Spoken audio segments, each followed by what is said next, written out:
तो dear friends, अब हम कैपिटल स्ट्रक्चर पे जो सेकंड थ्योरी है आपकी नेट ऑपरेटिंग इनकम अप्रोच को समझने की कोशिश करते हैं। ये थ्योरी क्या कहती है कैपिटल स्ट्रक्चर को लेके? क्या कैपिटल स्ट्रक्चर का कोई फर्क आपकी weighted average cost of capital पे पड़ता है, और कहें कि वैल्यू ऑफ द फर्म पे कोई असर कैपिटल स्ट्रक्चर डालता है या नहीं? तो दोनों ही चीज़ों को समझने के लिए आप जरा डायग्राम को पहले देखिए।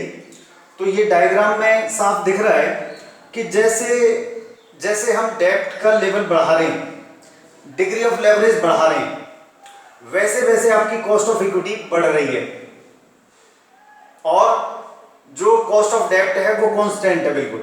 ऐसे ही कॉस्ट ऑफ कहें कि ओवरऑल कैपिटल या weighted average cost of capital वो भी कांस्टेंट है।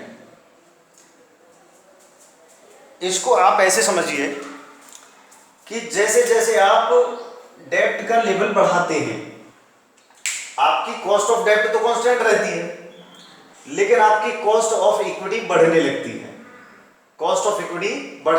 है, और एवरेज कॉस्ट ऑफ कैपिटल आपकी या weighted average cost of capital आपकी वो जो कि त्यों बनी रहती है।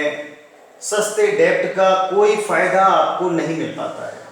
डेब्ट कितना भी आप बढ़ाइए, उसका कोई फायदा आपको weighted average cost of capital में घटने के रूप में नहीं मिल रहा है, वो नहीं घट रही है। क्यों? क्योंकि दूसरी तरफ आपको आपकी कॉस्ट ऑफ इक्विटी उसी तेजी से बढ़ रही है जैसे जैसे आप डेब्ट का लेवल बढ़ा रहे हैं। तो कहने का मतलब ये है कि जो इक्विटी शेयर होल्डर्स हैं, जो ओनर्स हैं, वो फर्म में जैसे जैसे डेब्ट का लेवल बढ़ता है उनका एक्सपेक्टेड रेट ऑफ रिटर्न भी बढ़ने लगता है। That means cost of equity बढ़ने लगती है और आपकी weighted average cost of capital जो कि बनी रहती है, कांस्टेंट रहती है। लेवल ऑफ डेब्ट से कोई फर्क उस पर नहीं पड़ता, डिग्री ऑफ लेवरेज से कोई फायदा आपको weighted of average cost of capital में नहीं मिल रहा है। दूसरी तरफ ये थ्योरी मानती है कि जो वैल्यू ऑफ द फर्म है,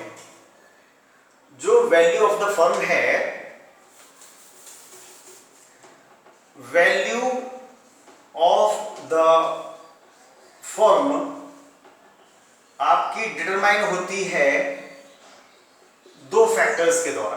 पहला ऑपरेटिंग इनकम और दूसरा बिजनेस रिस्क। आपकी वैल्यू ऑफ द फर्म बढ़ती है अगर आपकी ऑपरेटिंग इनकम बढ़े, आपका बिजनेस रिस्क कम हो तो वैल्यू ऑफ द फर्म बढ़ेगी। और ऑपरेटिंग इनकम का कोई लेना देना आपके डिग्री ऑफ लेवरेज से नहीं है।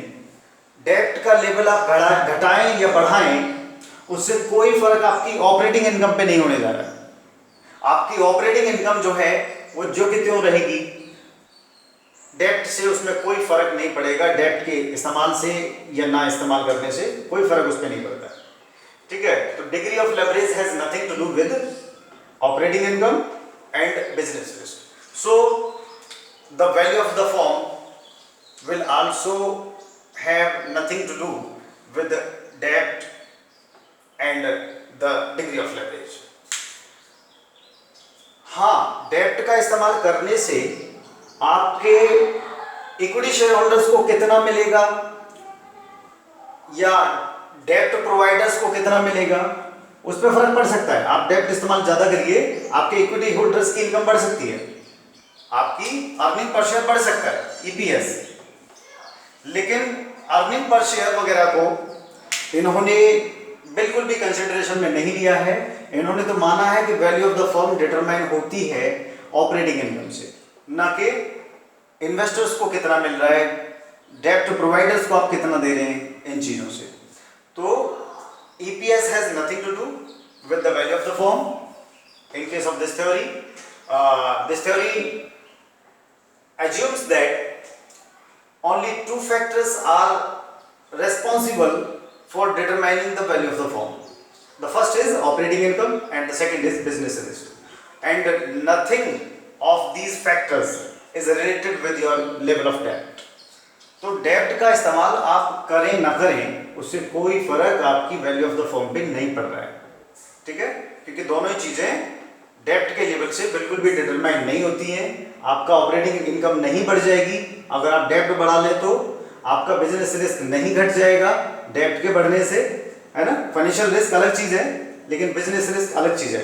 बिजनेस में आप कितना कंपिटिटिव एज रखते हैं या कहें कि आपकी क्वालिटी वगैरह, आपका मार्केटिंग कैंपेन वगैरह, वो बिजनेस रिस्क को आपके घटा सकता है, बढ़ा सकता है, लेकिन डेब्ट का लेवल कुछ नहीं कर सकता उसके साथ। So this theory clearly states that the level of debt or the degree of leverage has nothing to do with weighted average cost of capital and the value of the firm. That's it.